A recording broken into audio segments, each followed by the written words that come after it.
ಈ ಪ್ರತಿರೂಪ ಬಿಡಿಸಲು ನಾ ನೆತ್ತರಲೆ ಬಣ್ಣವನಿಡುವೆ.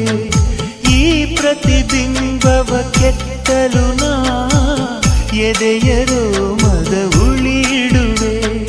ಕವಿತೆಯ ಹಾಗೆ ಬರೆದಿಡಲು ಉಸಿರನೆ ಬಸಿದು ಪದವಿಡುವೆ.